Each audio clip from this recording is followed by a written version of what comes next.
Hari ini kita akan kembali belajar firman Tuhan. Karena firman Tuhan selalu baru. Mari kita buka Alkitab kita di dalam Yakobus pasal yang keempat.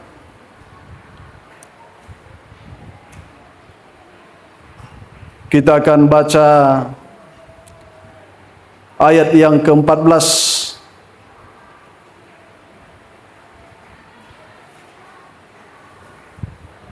Yakobus 4 ayat 14. Saya akan bacakan buat kita semua, demikian firman Tuhan. Sedang kamu tidak tahu apa yang akan terjadi besok. Apakah arti hidupmu?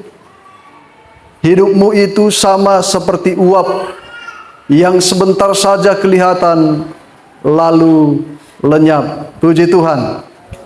Tapi kita akan perhatikan khusus kata apa arti hidupmu. Ya. Saudara, hidup ini selalu ditentukan oleh bagaimana kita mengartikan hidup ini. Bagaimana kita menggambarkan kehidupan ini. Ya. Bagaimana kita memandang hidup. Jadi sudut pandang kitalah yang mempengaruhi bagaimana kita menggunakan waktu dan membelanjakan uang kita.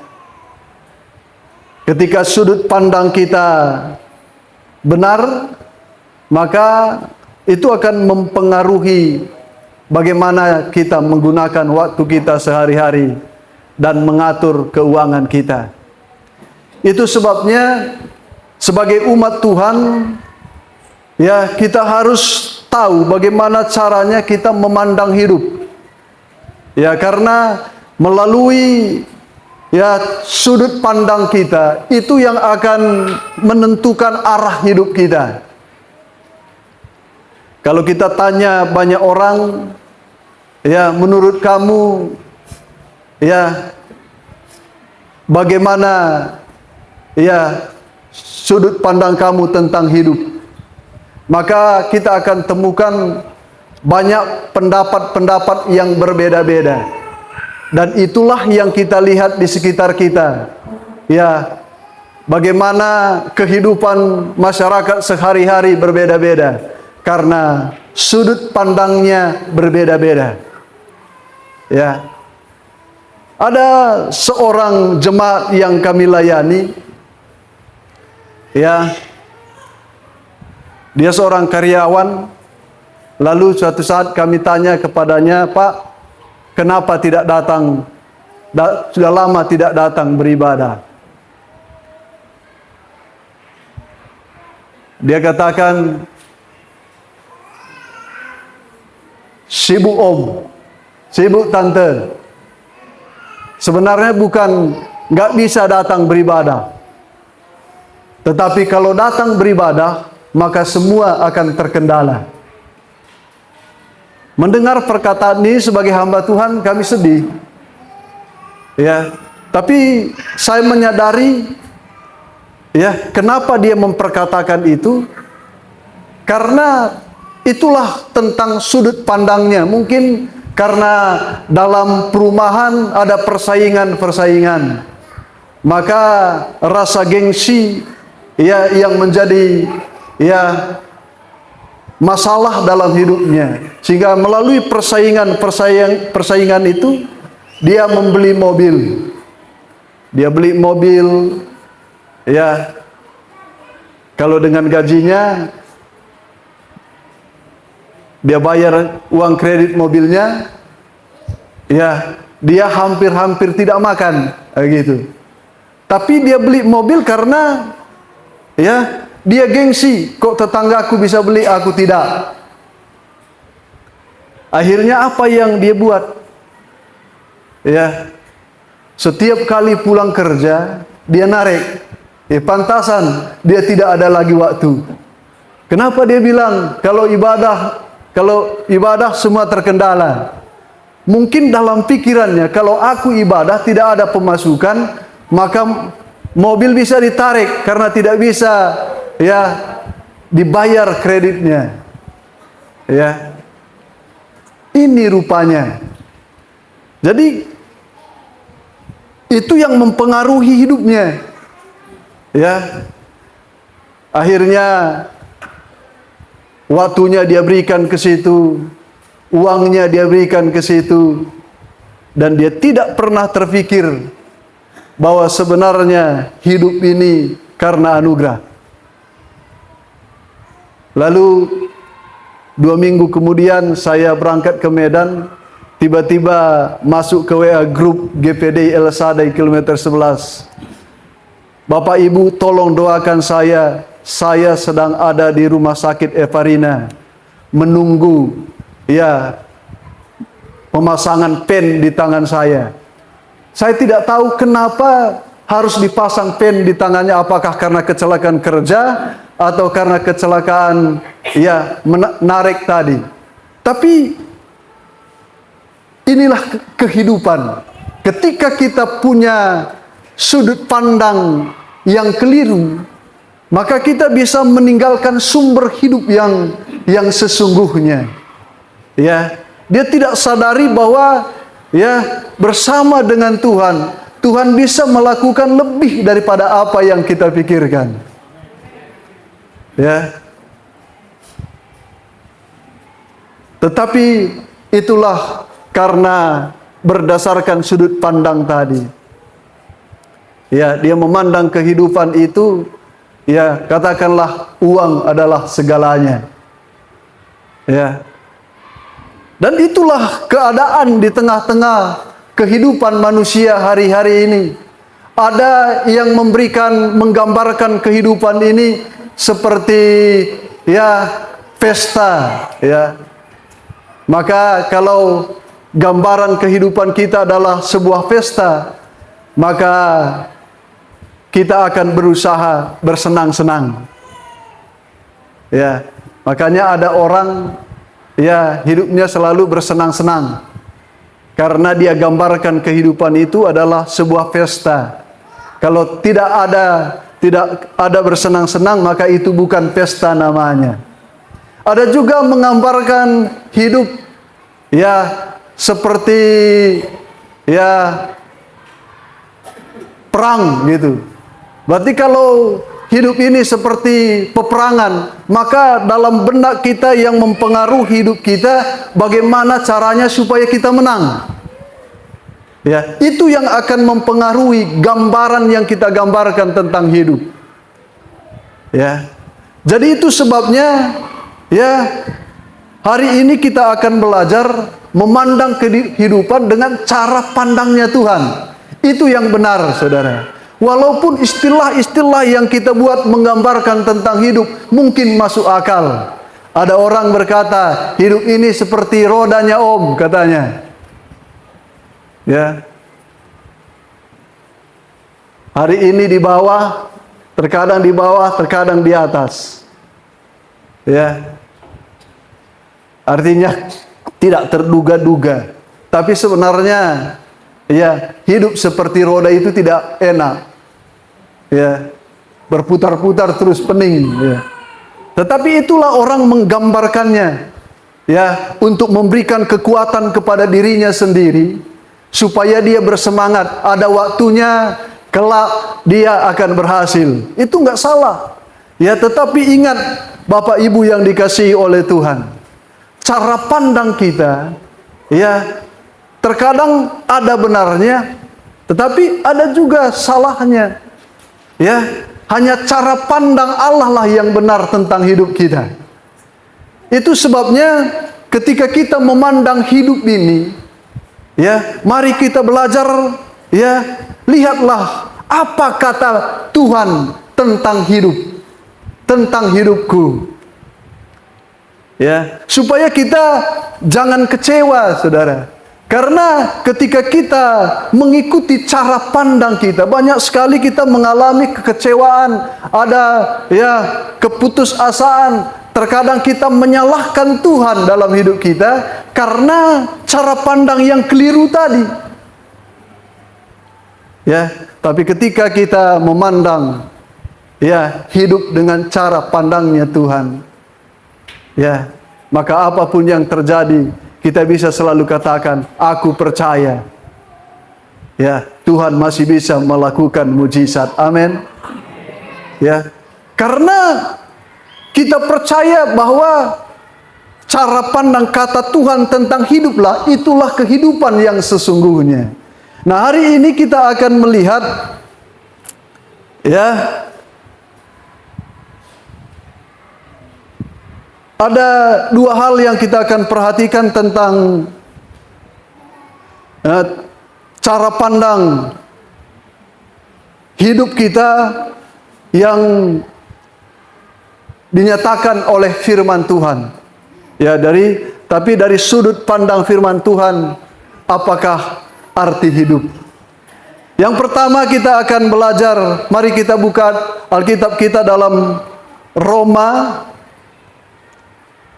pasal yang ke-12.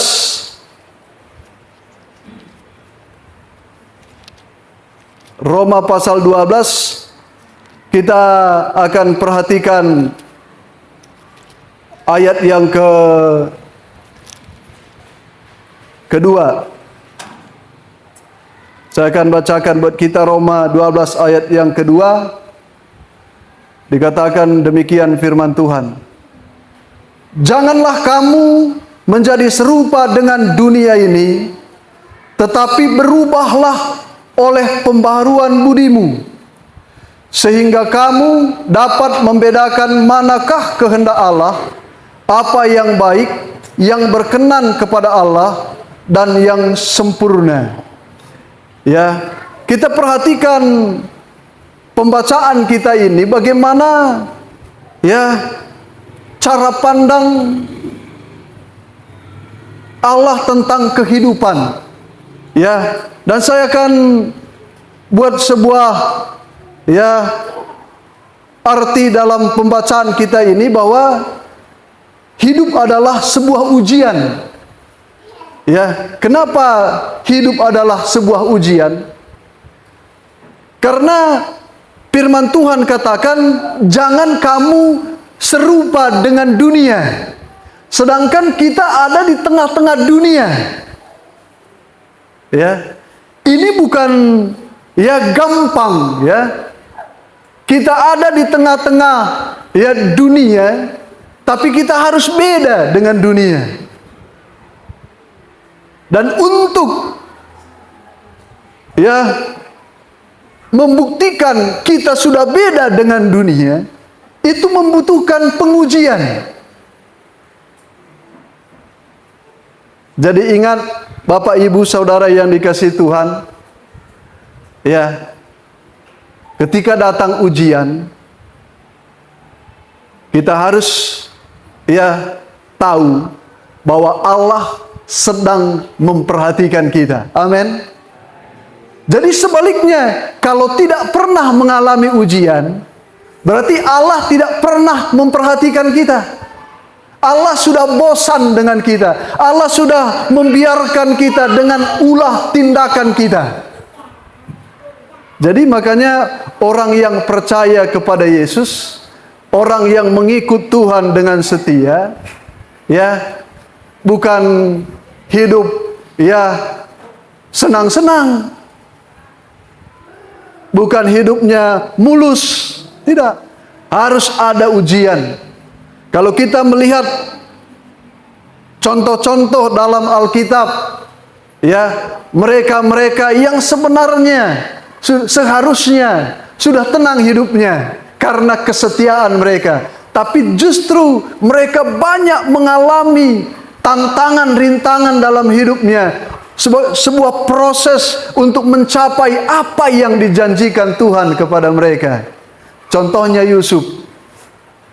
Ya, Yusuf adalah ya orang yang menjadi pilihan Tuhan.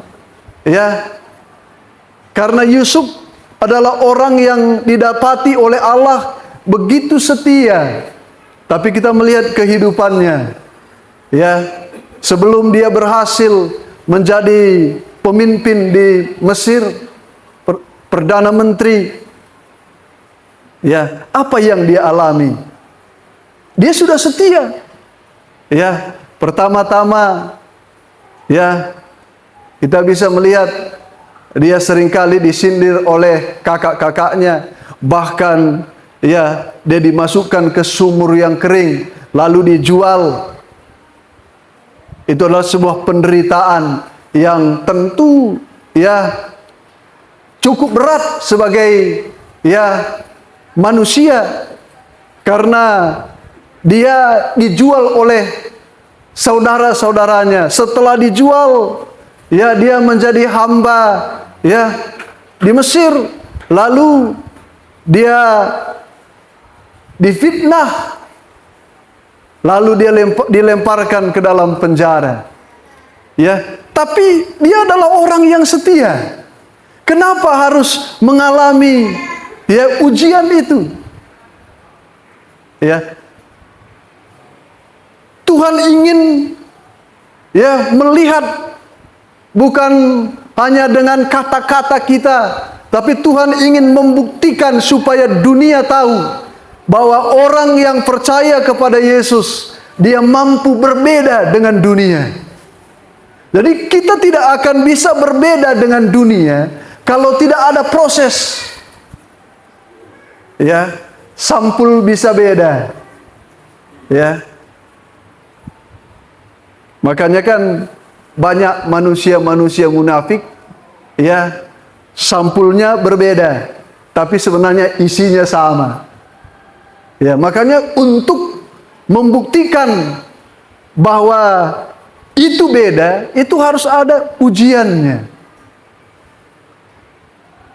Jadi makanya sebagai anak Tuhan, kalau kita mengalami ya ujian, ya, mari tetap percaya kepada Yesus bahwa yang terbaik Tuhan akan kerjakan buat kita semua. Amin. Banyak sekali contoh-contoh dalam Alkitab. Ya, Ayub, dia adalah orang yang saleh, dan Allah sendiri yang memberikan pernyataan bahwa ya Ayub itu begitu saleh, dia begitu mengasihi Tuhan, dia begitu menghormati Tuhan. Tetapi dia harus mengalami ujian, ya, supaya dunia tahu bahwa Ayub itu memang saleh, bukan hanya sebuah kata-kata. Dan dia mengalami ya ujian itu, ya anak-anaknya, ya dia kehilangan anak-anaknya, bahkan dia kehilangan kesehatannya. Jadi Tuhan bisa izinkan kita sakit, tapi sebenarnya bukan karena Tuhan tidak sayang. Tuhan ingin melihat bukti apakah kita masih mengasihi Tuhan waktu kita sakit. Ya. Kalau kita mengasihi Tuhan hanya waktu kita senang, ya, maka hampir semua orang bisa melakukannya. Ya, waktu kita senang puji Tuhan, ya, melompat-lompat memuji Tuhan, itu hampir semua orang bisa melakukannya. Tapi coba ketika kita mengalami ya persoalan yang berat, entahkah itu penyakit, maka ya kita membutuhkan sebuah semangat, sebuah perjuangan, ya, untuk bisa bangkit bersemangat. Karena apa? Karena sesuatu yang mustahil bisa ya kita lakukan, ya kita bisa katakan ya bersukacita atau puji Tuhan waktu kita mengalami tekanan yang berat. Ya. Jadi itu sesuatu yang mustahil kita bisa lakukan karena kita percaya kepada Tuhan. Kalau tidak, enggak bisa. kita mengandalkan Tuhan, kita yakin Tuhan punya rencana yang terbaik. Kalau enggak akan bisa. Mulut mungkin bisa katakan puji Tuhan untuk menghibur tetangga. Tapi dalam hati bagaimana? Apakah sesuai dengan apa yang kita ungkapkan? Kalau bukan karena Tuhan, kita sulit melakukannya. Itu sebabnya, mari pandang hidup ini dari sudut pandangnya Tuhan. Jangan memandang kehidupan dari sudut pandang kita atau nalar akal budi kita sendiri. Bisa keliru. Tapi pandanglah dari sudut pandangnya Tuhan. Kenapa saya mengalami ini? Dan kita harus percaya Tuhan tidak pernah punya rencana yang jahat. Amin.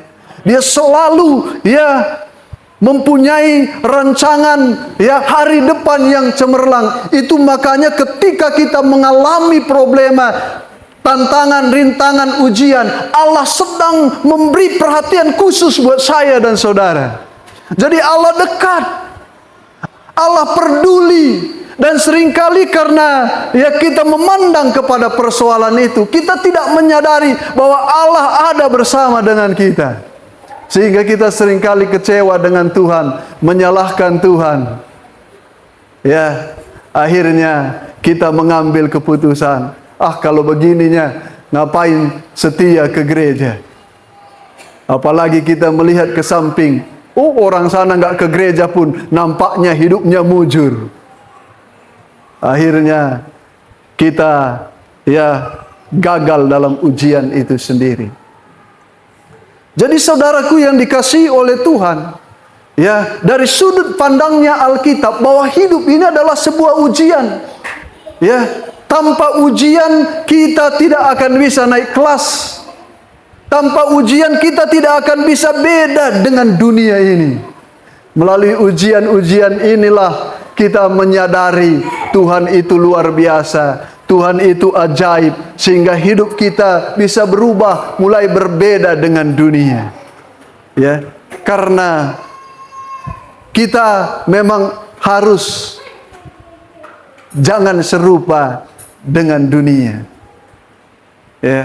Itu makanya dalam segala hal Allah menguji kita. Baik masalah kasih kita, kesetiaan kita, ketaatan kita, Allah sedang memperhatikan kita. Itu namanya ujian. Kalau ada ujian gurunya nggak perhatikan, maka dia akan salah nilai. Tapi kalau Allah memperhatikan karena dia memberikan ujian, dia sangat teliti.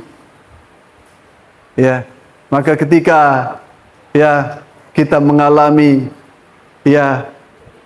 persoalan, Tuhan sedang perhatikan kita khusus. Apakah kita sudah menjadi orang sabar atau tidak? Apakah kita masih mengasihi atau tidak? Apakah kita masih yakin kuasa Tuhan atau tidak? Tuhan sedang memperhatikan kita. Itu sebabnya jangan pernah kecewa ketika engkau diizinkan oleh Tuhan mengalami tantangan, rintangan dalam hidupmu. Memang problema kita sebagai orang Kristen yang sering kita alami, yang sering menjadi masalah bagi kita adalah doa yang tidak dijawab. Semua kita punya problema itu. Saya juga ada doa, sudah 20 tahun saya doakan belum dijawab oleh Tuhan.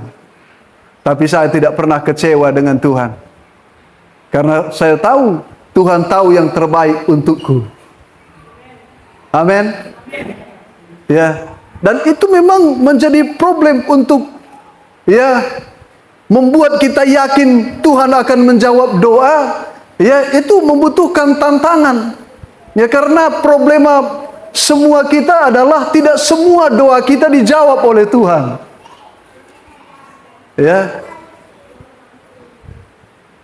Ada orang baru berdoa dijawab. Ini sudah 20 tahun belum dijawab. Kenapa belum dijawab? Ya. Bukan Tuhan ya tidak peduli. Tuhan karena sayangnya kepada kita, dia tidak jawab. Kok begitu? Yang saya doakan kan itu adalah kebutuhan saya, kan begitu?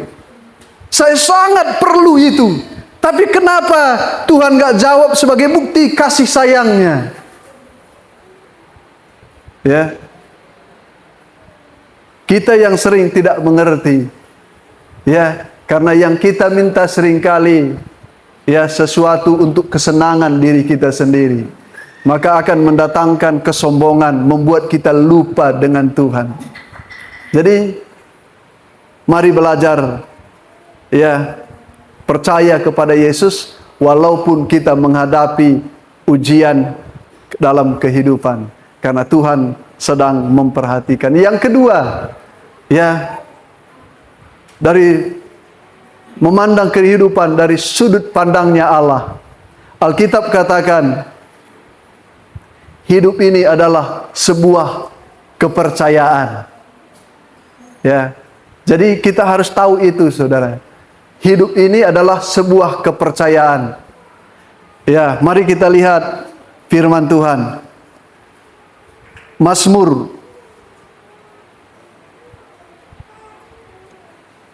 Supaya jangan kita keliru. Hidup ini adalah sebuah kepercayaan. Mazmur 24 ayat 1. Mazmur 24 ayat 1. Demikian firman Tuhan. Mazmur Daud. Tuhanlah yang empunya bumi serta segala isinya, dan dunia serta yang diam di dalamnya. Puji Tuhan. Kalau kita perhatikan firman Tuhan ini, bahwa sesungguhnya apa yang kita punya adalah Tuhan yang punya. Amin. Ketika kita menyadari ini, ya, maka kita tidak akan kecewa dalam hidup kita. Ketika ya apa yang kita punya kan bisa saja diambil. Ya, karena itu Alkitab katakan itu adalah hanya sebuah titipan. Jadi menurut firman Allah, ya, bahwa hidup ini dan apa yang kita punya adalah sebuah titipan. Ya. Maka sebuah kepercayaan. Jadi itu bukan sebenarnya milik kita. Nah, ketika kita tidak memahami hal ini, maka kita akan banyak melakukan kesalahan-kesalahan dalam hidup kita.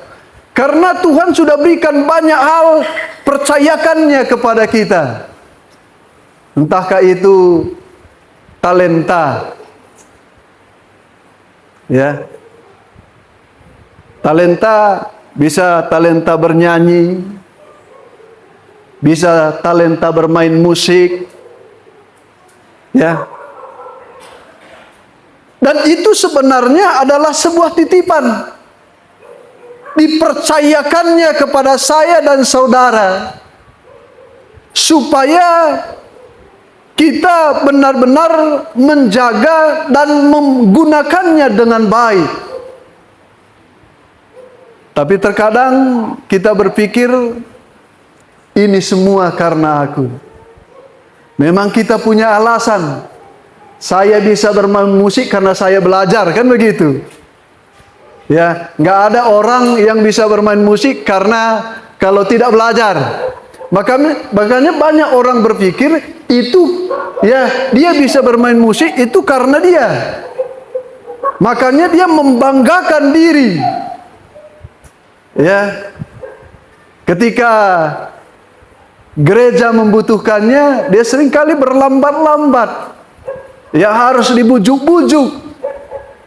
Tapi kalau orang yang menyadari bahwa talentanya adalah kepercayaan Allah, Allah percayakan kepadanya, maka dia akan pakai untuk memuliakan Tuhan. Amin. Ya. Inilah cara pandang Allah tentang hidup. Semua sebuah kepercayaan.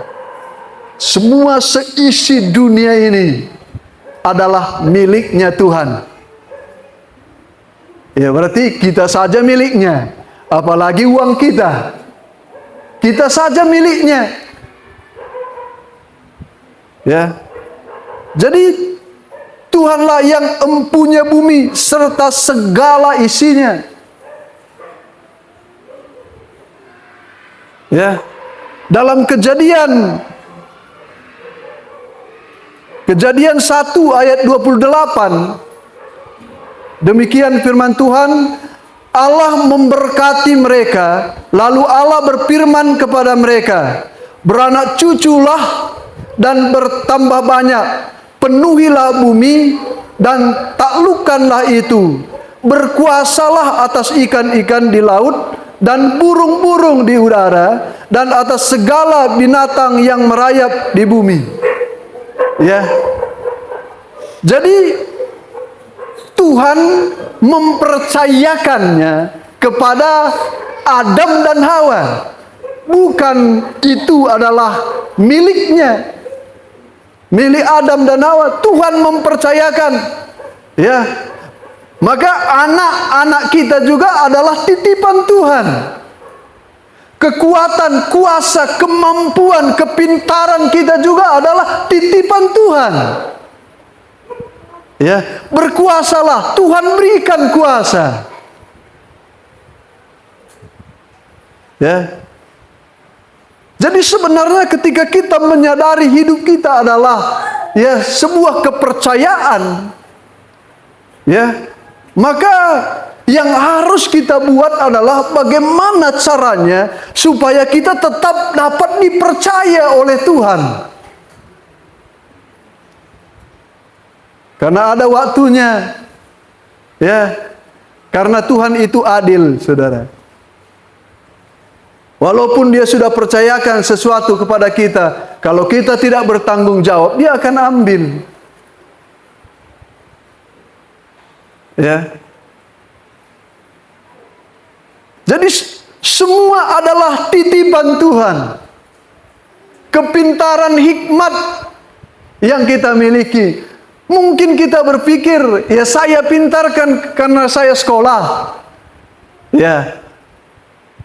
Itu masuk akal. Tetapi sebenarnya, ya, banyak juga orang yang sekolah nggak pintar-pintar. Karena dia, ya, punya kelainan. Ya. Jadi sebenarnya kita pintar karena Tuhan sudah titipkan, ya, otak yang bisa nangkap sesuatu. Jadi semua adalah titipan Tuhan. Makanya apa yang harus kita buat terhadap titipan Tuhan ini? Mari kita gunakan untuk kesenangan Tuhan. Amin. Untuk kesenangan Tuhan. Ya, karena kalau kita lihat contoh di dalam Matius pasal yang ke-25 tentang talenta. Ketika seorang tuan berpergian, dia memanggil hamba-hambanya, ya, lalu tuan itu mempercayakan, ya, mempercayakan kepada hamba-hambanya sebuah talenta. Ada yang 5, itu haknya Tuhan. Ya, jadi kenapa di sana 5 aku enggak 5 juga? Itu Tuhan yang tahu. Ya, kasih yang satu 5, yang satu lagi 2, yang satu lagi satu. Berbeda-beda. Ya. Karena Tuhan yang punya talenta, Dia yang berhak memberikan berapa kepada kita. Itu terserah Dia. Dan Tuhan itu adil karena Dia memberikan sesuai dengan kemampuan kita.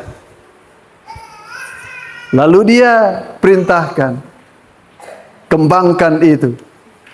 Artinya gunakan talenta itu ya supaya bisa berkembang, bertambah. Karena itu yang disenangi oleh Tuhan. Kita melakukan kepercayaan Tuhan dan menjaganya dengan baik, dengan ya hidup kita menjadi berkat. Jadi ketika ya tuannya pulang, dia memanggil hamba-hambanya kembali. Ya. Lalu yang 5 katakan, lihat Tuhan, yang 5 engkau berikan waktu itu sekarang sudah jadi 10. Maka dia dapat pujian. Karena dia senang.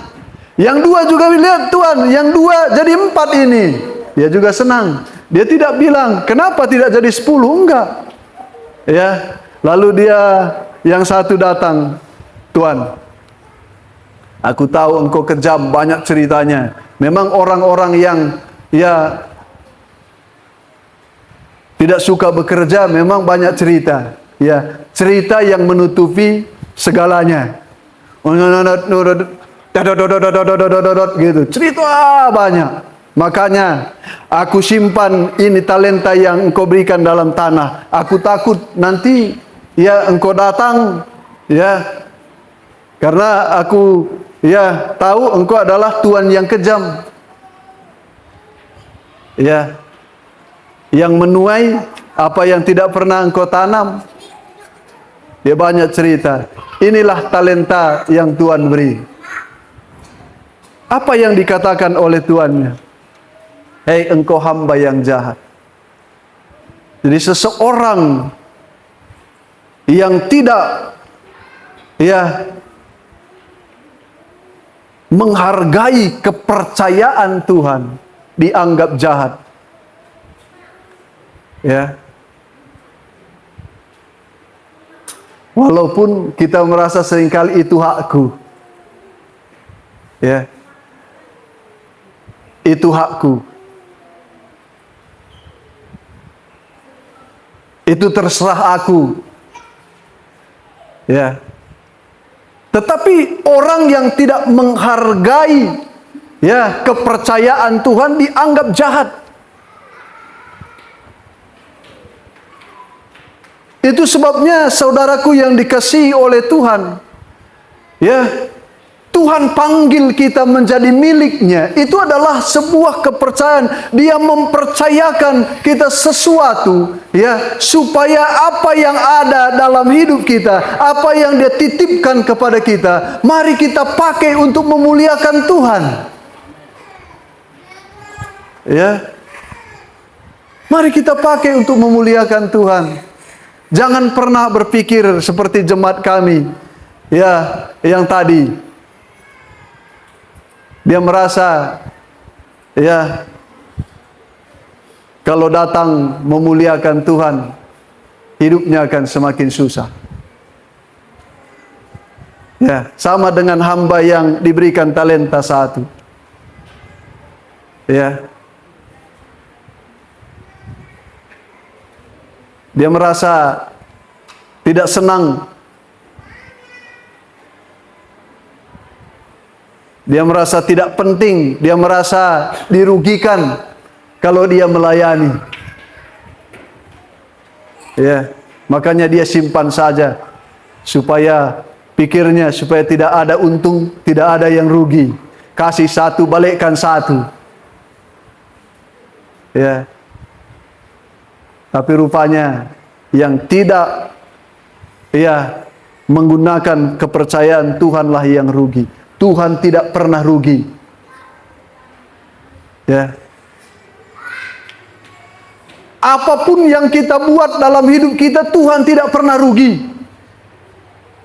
Kenapa Tuhan memanggil kita? Karena Tuhan ingin supaya kita bersuka cita, supaya kita senang, supaya kita bahagia, supaya kita diberkati. Tuhan tidak pun kita datang ke gereja, dia tetap Tuhan, gak pernah berkurang kemuliaannya. Lalu kenapa dia rindu kita memuliakan dia?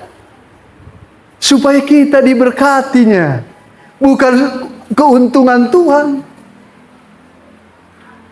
Supaya kitanya untung. Dia percayakan kita 5. Memang untuk menjadikan 10 mungkin ada perjuangan, ada rasa capek. Tapi semua akan hilang rasa capek ketika kita mendengar, "Sabaslah engkau hai hambaku yang setia." Nikmatilah kebahagiaan bersama dengan Tuhan. Jadi apa yang Tuhan percayakan kepada kita, mari kita belajar menggunakannya, menghargai kepercayaan itu sendiri.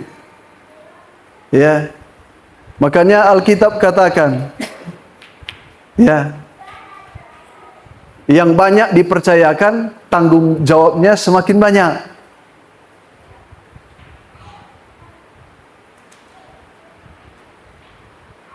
Jadi kita dipercayakan banyak, jangan merasa sombong.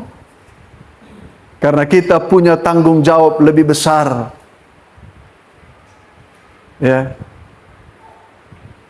Jadi kalau Tuhan memberikan kita lebih daripada orang lain, kita juga harus memberi lebih dari orang lain. Jangan sampai yang kecil memberikan yang banyak, yang besar memberikan yang kecil. Kami lagi membangun, lalu saya perhatikan, memang semua pemberian jemaat tidak diumumkan supaya tidak ada yang kecil hati gitu. Tapi gembala harus tahu semua siapa yang memberi. Saya selalu minta kepada panitia yang memberi semua tulis berapa jumlahnya. Dia tulis, "Ini Om semua yang memberi."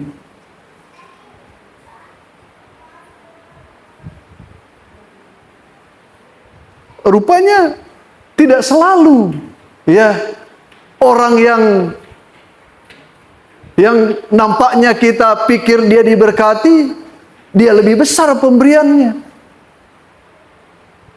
Rupanya mereka yang menghargai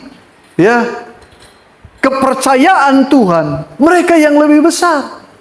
Ada orang yang jual kelontong-kelontong saja dia bisa memberi banyak. Tapi ada orang yang punya ladang sawit, cuman kecil kalau dibandingkan dengan yang memberi yang sederhana.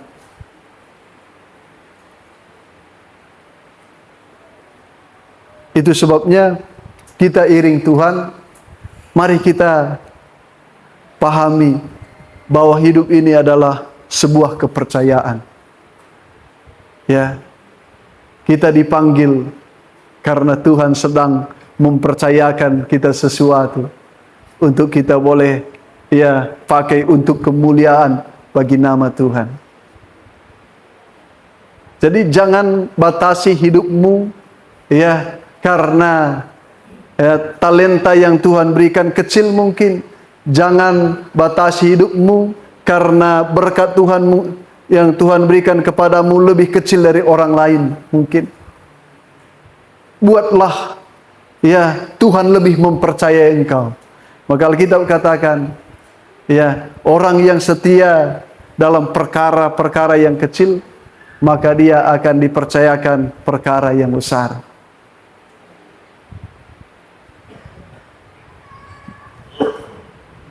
Karena Tuhan ingin melihat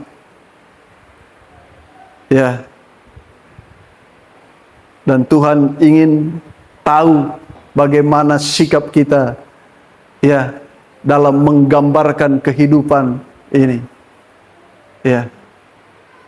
Tuhan ingin kita belajar menghargai kepercayaan Tuhan dalam hidup kita. Jadi semua kita harus melayani Tuhan. Karena apa yang kita punya adalah miliknya Tuhan. Tuhan titipkan. Dan luar biasa Tuhan. Walaupun dia punya segala-galanya, dia tidak minta semua. Dia katakan, silakan. Pergunakan dengan baik. Kelola dengan baik. Kita bisa nikmati. Berkat Tuhan kita bisa belikan mobil, kita bisa belikan bangun rumah, Tuhan gak masalah. Yang penting kelola dengan baik untuk kemuliaan Tuhan. Untuk kemuliaan Tuhan. Karena kita adalah milik Tuhan dan kita diciptakan untuk kemuliaannya Tuhan. Jadi umat Tuhan yang dikasihi Tuhan, mari muliakan Tuhan dalam hidup kita. Orang yang memuliakan Tuhan tidak akan pernah rugi. Tuhan tidak akan membuat semua terkendala, tapi Tuhan akan membuat semua terbuka. Dan Tuhan yang lebih tahu apa yang kita butuhkan. Jadi hidup adalah satu ujian, dan kedua adalah kepercayaan. Kalau engkau mengalami ujian, Tuhan sedang memperdulikan kita. Ketika engkau dipercayakan sesuatu, mari hargai dengan sungguh-sungguh.